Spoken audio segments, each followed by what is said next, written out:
Olá a todos, espero que estejam todos bem. Hoje então a gente vai ter mais uma aula então sobre farmacologia básica aplicada e hoje nós vamos falar ainda do sistema cardiovascular. Nós vamos falar da questão envolvendo a diabetes. Diabetes tipo 2, porque vamos iniciar agora as questões referentes a estes fármacos que atuam, na questão envolvendo a reversão da diabetes, fazendo com que ou a insulina seja melhor aproveitada ou que aconteça o fato de se ter uma melhor secreção de insulina, isso considerando já um pâncreas com um certo comprometimento da sua funcionalidade, que é o que caracteriza esse tipo de diabetes, do qual envolve a não falência total do órgão e que permite essas duas estratégias então mencionadas. Ou aproveitar melhor a insulina que está sendo secretada em uma quantidade inferior, ou fazer com que aconteça uma melhor secreção então deste órgão. E inicialmente nós vamos ver o primeiro fenômeno e os fármacos que atuam desta maneira. Bom, então alguns conhecimentos prévios se fazem necessários para a gente entender a questão da segurança e efetividade dos fármacos utilizados para diabetes.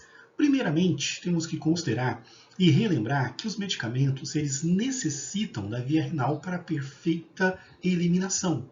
Então, os rins devem estar em perfeita função para que fármacos sejam eliminados adequadamente para que não ocorra a bioacumulação.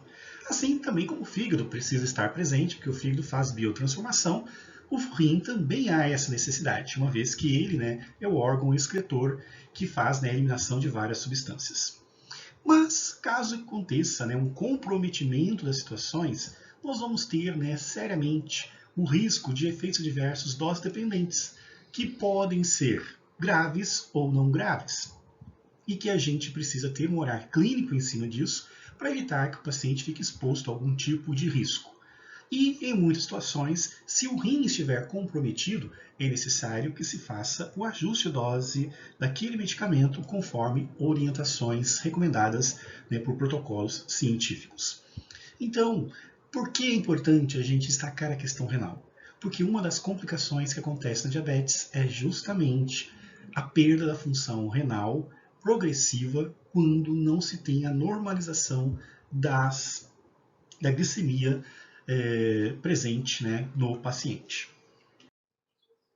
E a primeira classe de medicamentos antidiabéticos orais que a gente vai comentar é a classe das biguanidas, que são fármacos que atuam de diversas formas, de diversas maneiras, e são conhecidas também como fármacos euglicemiantes. Por que disso? Porque eles não induzem a hipoglicemia e sua ação é basicamente na função de normalizar a taxa glicêmica sem incorrer em exageros que possa prejudicar o paciente. Para compreender, então, o processo, o mecanismo de ação das biguanidas, anteriormente nós precisamos compreender um pouco mais da questão do aproveitamento da glicose para as nossas funções fisiológicas. Então, o que nós temos? Temos, então, os períodos em que a gente se alimenta, e nesse processo da gente realizar a alimentação, o que acontece? A quantidade de açúcar no sangue, também chamada de glicemia, aumenta consideravelmente. Só que o açúcar no sangue não é interessante nem tampouco saudável para a gente, porque ele deixa o sangue mais denso e compromete a persuasão do sangue em tecidos periféricos e em tecidos que possuem vasos de calibres mais finos. E também não faz o papel principal, que é o fornecimento de energia para funcionamento das células. Então, para que ele cumpra o seu papel e não traga prejuízos pelo acúmulo de açúcar no sangue, nós temos então um órgão, uma glândula, que é o pâncreas, e o pâncreas então faz o quê? Faz a liberação do hormônio chamado insulina. E a insulina tem como papel principal fazer com que a célula consiga captar a glicose para o seu interior, para então o seu aproveitamento energético. E o resultado disso é uma queda da taxa glicêmica, uma vez que a glicemia então está adentrando as células para as suas funções.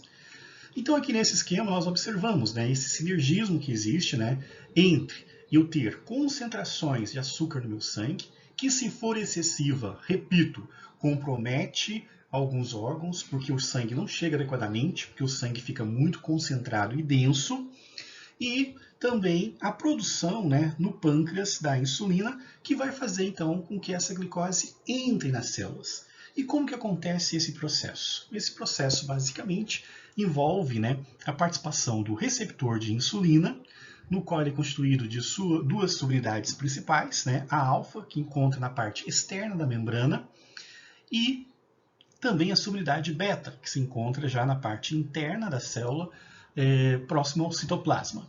E o que acontece? Uma vez então que a insulina se liga no seu receptor próprio, o que nós observamos, né, é uma fragmentação da subunidade beta, liberando, né, alguns compostos, que pode ser o IRS1 e o IRS2, que na presença de um composto, né, fosfatado, né, o IP3, ele muda sua conformação e cria um tropismo, uma afinidade por uma região, né, por vesículas, né, que contém uma substância chamada GLUT.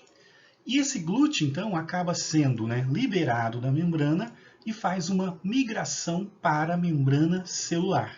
E é o GLUT, então, que consegue fazer a captação de glicose para o interior da célula. Então, estes são os fenômenos que geralmente acontecem, né, na nossa fisiologia para aproveitar a glicose. E a metformina atua em alguns desses processos. Bom, além disso, temos que considerar outras condições fisiológicas importantes para a compreensão do processo glicêmico. Também é importante ressaltar que quando a glicemia abaixa demais, né, nós podemos ter a hipoglicemia, que se traduz, né, em pouca energia para as células e que pode levar a um comprometimento das funções fisiológicas nossas. E o que acontece? Nesse processo, para evitar que a gente entre em colapso, acontece uma fabricação interna de glicose. Então, se eu não estou ingerindo a glicose, eu tenho, né, um armazenamento de glicose que se encontra em um órgão especial e específico, né, que é fígado, onde ocorre a gliconeo, de novo, gênese, origem hepática, ou seja, nova formação de glicose. E isso é muito importante, né, em momentos talvez que a gente fique sem ter, né, a adequada ingestão de carboidratos, e ele tenta então normalizar. Então é um processo também importante e que acontece também nos músculos, né, que são órgãos que têm uma exigência muito grande de energia para o seu funcionamento, incluindo o coração, né, que além de ser um músculo, também não pode ficar muito tempo sem funcionamento, e nessas células acontece, né, um processo também de gliconeogênese, formação de glicose para o bom funcionamento.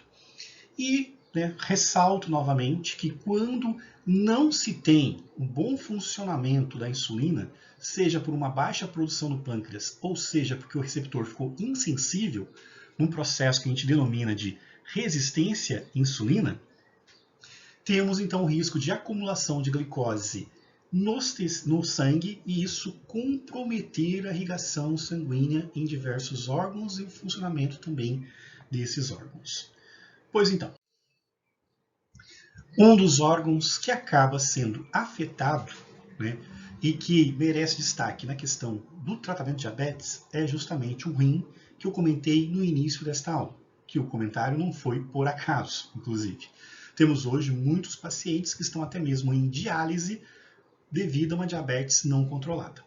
Então o que nós temos, né? Quando a insulina então não funciona adequadamente, seja porque ela é pouca, ou seja porque o receptor não está respondendo adequadamente à ação da insulina, no caso resistência à insulina, a taxa de glicose no sangue se eleva e obriga, né, a um funcionamento renal acima do esperado.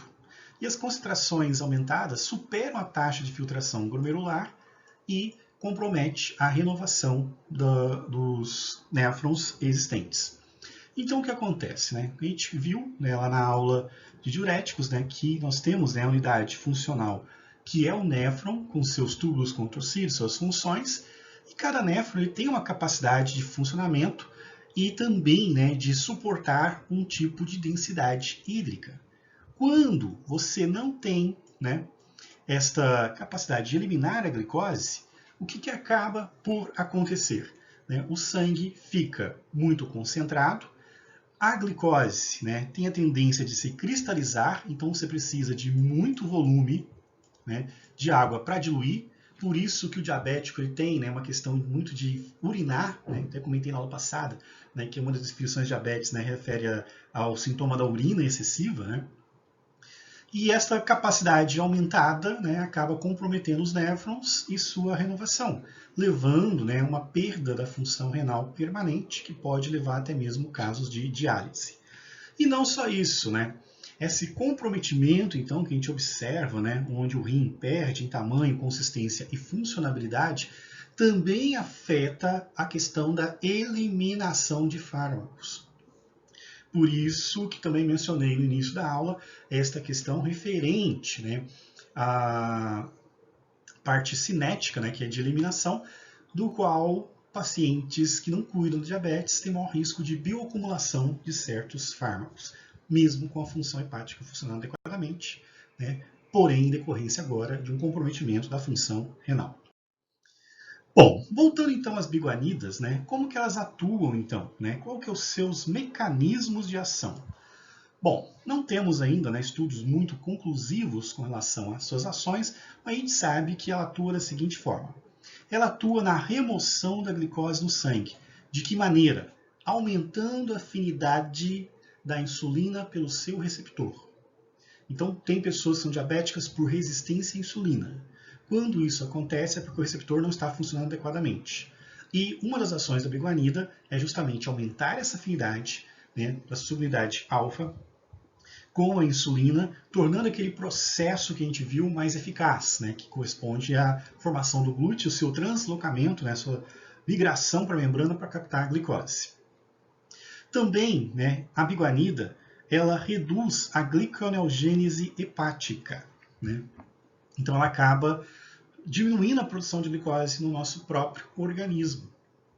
E isso, então, ajuda a reduzir a taxa glicêmica também, porque eu acabo produzindo e liberando menos, né? E, por fim, né, também correlacionado com o primeiro item, né, nós temos, né, um aumento da afinidade da insulina pelo receptor, né, que é a razão, né, dessa remoção da glicose no sangue. E também é importante salientar que a redução da gliconeogênese não é só hepática. Os músculos também passam a ter, né, uma redução na sua gliconeogênese, que em alguns casos pode ser um pouco complicado. Então, apenas recapitulando, então, né, como que a metformina, que é a biguanida, né, então a metformina, medicamento utilizado em diabetes, é da classe das biguanidas, como que geralmente ela funciona? Ela aumenta a afinidade da subunidade alfa pela insulina, então ela diminui, né, os casos de resistência à insulina, né? Ela também facilita, né, a fragmentação da subunidade beta e o processo, né, de fosforilação, liberação das vesículas e translocação do glúteo para a membrana. Então todo esse processo acaba sendo beneficiado e ela também, né, vai agir aonde? Né? Ela também age no fígado, inibindo a gliconeogênese hepática. Porém, vai agir também nos músculos. E aqui que reside um dos cuidados bem especiais que tem que se ter com relação a esse medicamento, que é a questão, né, dos riscos cardíacos, né, que podem existir em função de um uso excessivo de metformina. O que acontece com a metformina? Uma vez que ela chega a uma certa concentração no coração e já é um coração com uma certa debilidade, a não formação da gliconeogênese hepática obriga a buscar outras formas de energia. E uma das formas que o músculo busca de energia é o ácido lático. Só que o ácido lático é temporário e é acompanhado até de uma mensagem para parar, que é a dor. Só que o coração não pode parar. E esse fenômeno de acidose lática no coração pode ser fatal para algumas pessoas, né? Que, repito, já têm algum problema cardíaco prévio. Então, o que nós podemos, né, ver com relação às biguanidas? Né? O metabolismo e a sua excreção, né, podem ser afetadas, principalmente na questão de problemas renais. Essa questão da eliminação renal, né, comprometida pela diabetes e na presença de uma biguanida pode levar a um aumento da quantidade de biguanida e esse aumento na quantidade de biguanidas pode afetar alguns processos metabólicos, como a questão, né, da gliconeogênese muscular, e isso afetar o bom funcionamento dos músculos, que se for o coração, será uma condição bem complicada. Bom, então a característica mais importante de destaque é a questão da acidose lática, né? Temos que considerar isso como um fenômeno importante, mas desde que a pessoa tenha problemas cardíacos prévios e também desde que, né, ocorra um risco, né, de bioacumulação da metformina. Então, o que nós sabemos, né, da acidose lática? Então, a acidose lática é um fenômeno que acontece na musculatura quando, né, você tem, né, falta de glicose, principalmente, seja por exercício extenuante, seja pela falta também de oxigenação, que afeta também a parte glicêmica, né, como acontece nas câimbras noturnas, por exemplo. No caso do biguanida, é um efeito raro, mas pode vir a acontecer, e os efeitos são dose dependentes. Então, o rim precisa estar em bom funcionamento para garantir a eliminação adequada deste fármaco.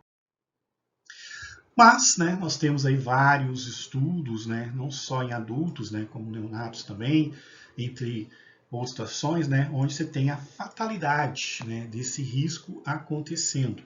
E ele precisa ser, sim, considerado. Bom, mas a gente tem algumas lacunas com relação a isso, né? Por exemplo, a frequência que esse efeito ocorre, a gente não tem como predizer, a não ser que a pessoa tenha já um declarado problema cardíaco prévio, né?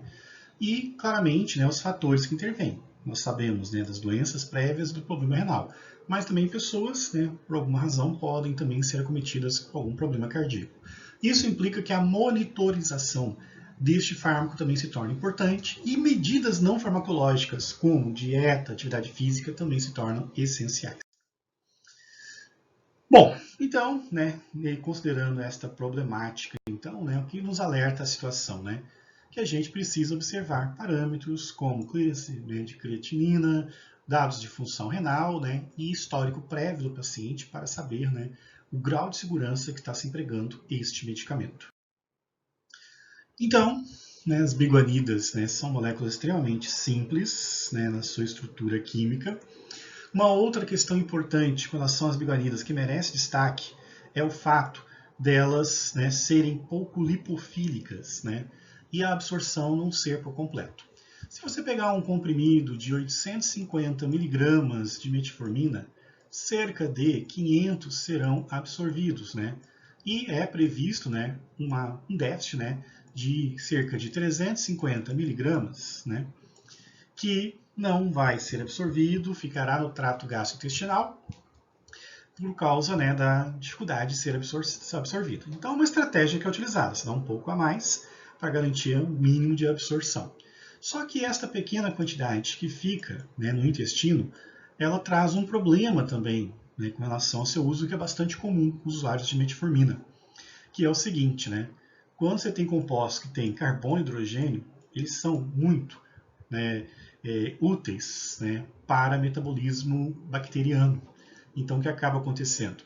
Né, este excesso no trato gastrointestinal faz um desequilíbrio da flora, né, intestinal, levando a um fenômeno de diarreia. Né?